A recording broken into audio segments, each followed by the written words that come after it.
Bonjour à tous et bienvenue dans cette nouvelle vidéo de développement Laravel.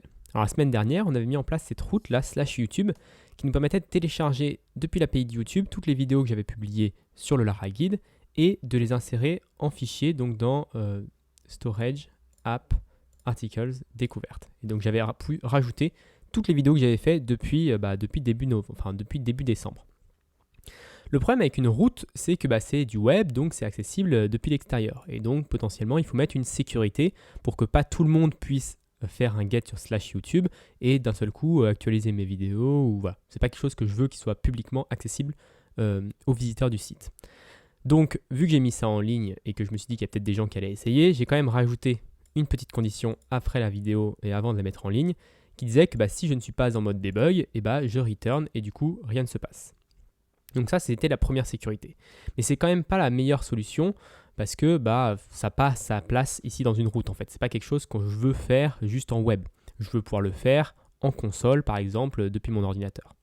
Et comment on fait en console ? Vous avez tous vu déjà avec Laravel, on peut taper PHP artisan et on a accès à plein de commandes qui sont fournies par le framework. Mais avec Laravel, on peut également créer de nouvelles commandes dans artisan, donc rajouter nos propres commandes à l'intérieur.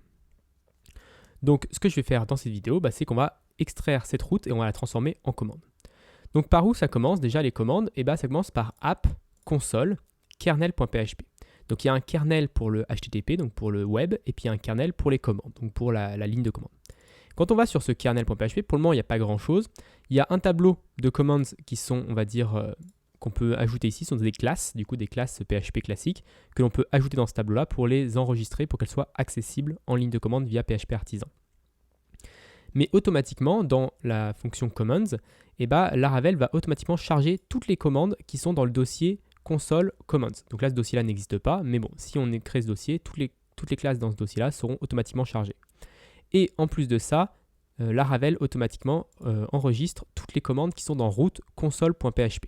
Donc si on va dans route console.php, ici on a une commande qui est définie avec une fonction anonyme, donc un petit peu comme ce qu'on faisait avec notre fichier web.php quand on crée les fonctions anonymes.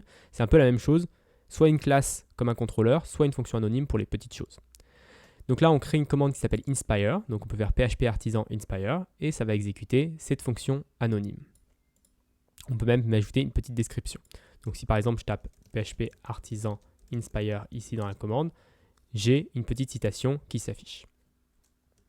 Donc nous, on ne va pas utiliser les fonctions anonymes parce que ce n'est pas forcément ce qu'il y a de plus propre et qu'on a quand même pas mal de code, donc c'est mieux de le mettre dans une classe. Donc pour créer une classe de commande, on peut utiliser php artisan make command. Et on va lui donner notre nom de notre commande. Donc on peut appeler ça par exemple fetch YouTube. Et si on tape entrée, ça nous crée automatiquement la classe qui va bien.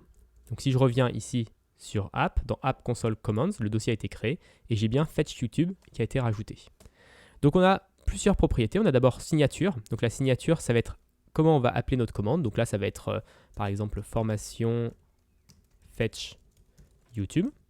Je vous conseille de mettre un préfixe avec 2 points, comme un peu fait Laravel avec make 2 points ou d'autres. Si on regarde un petit peu route 2 points, queue 2 points, migrate 2 points, etc. Je vous conseille de faire un peu la même chose pour vos commandes à vous, les regrouper autour d'un namespace pour pouvoir mieux les trouver quand vous listez les commandes. Donc je vais être formation .fetch-YouTube, ça c'est parfait. Ensuite la description fetch new videos from YouTube. Très bien. On a un constructeur qui pour le moment est vide, donc on n'a pas forcément besoin de l'avoir, donc on peut le supprimer. Et enfin on a une fonction handle qui va nous permettre d'exécuter. Donc c'est la fonction qui va être exécutée lorsque l'on exécute la commande. En ligne de commande. Donc maintenant je peux aller sur mon web.php et copier-coller toute ma fonction anonyme dans ma fonction handle. Donc on va avoir quelques petites choses à modifier. Premièrement, cette sécurité-là, config app debug, on n'a plus besoin de la mettre parce que maintenant que c'est une commande, les gens, les visiteurs de notre site, ils ne peuvent pas aller sur /YouTube et ne peuvent pas exécuter cette commande depuis le web. C'est uniquement depuis la ligne de commande. Donc il faut avoir un accès SSH à la machine pour que ça fonctionne. Donc je peux enlever cette sécurité. Ensuite, je vais devoir importer YouTube. Donc là, je vais faire importer la façade en haut de mon fichier avec un use. Et je vais devoir également importer Carbon. Une fois que ceci est fait, normalement, tout devrait fonctionner de la même manière que dans notre fichier web.php. Donc je peux supprimer notre fichier web.php ici. Et je peux du coup exécuter ma nouvelle commande, donc formation fetch YouTube. Donc je peux déjà taper PHP artisan, avoir la liste des commandes, et si on cherche un petit peu, ici on a maintenant notre formation fetch YouTube avec notre description. Donc je peux maintenant exécuter cette commande-là. Et normalement ça va tourner un petit peu et on voit que ça nous affiche bien les vidéos qui ont été chargées depuis YouTube. On peut faire une dernière chose, c'est supprimer les DD ici. Par exemple, on va supprimer les DD. Et on va pouvoir utiliser par exemple this info.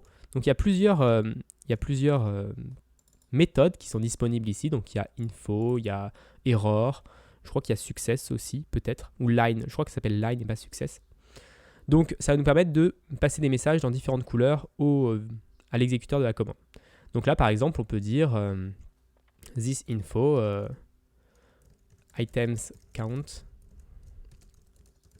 videos has been fetched par exemple. Voilà.